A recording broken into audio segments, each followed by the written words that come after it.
Quick dev tip.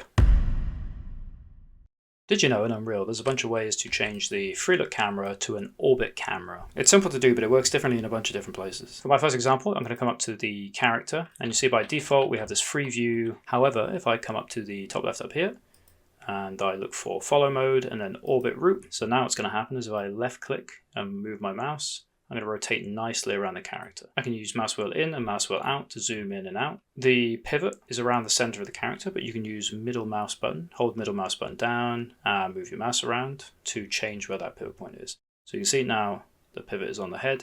You can mess stuff up a little bit, but you can reset stuff by pushing F. That's going to center the view back on the character, and you can go back to rotating like normal. So this works exactly the same in the animation view as well, which can be very useful. Top left, follow mode, orbit route.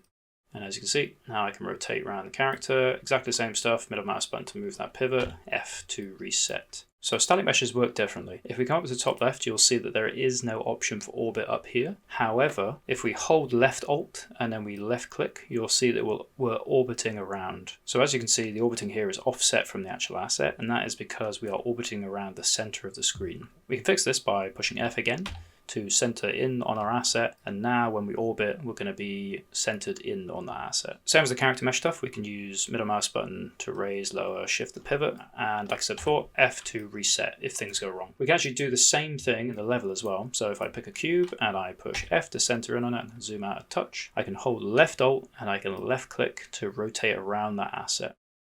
So this could be a great way to get a nice view angle of the asset you're trying to look at.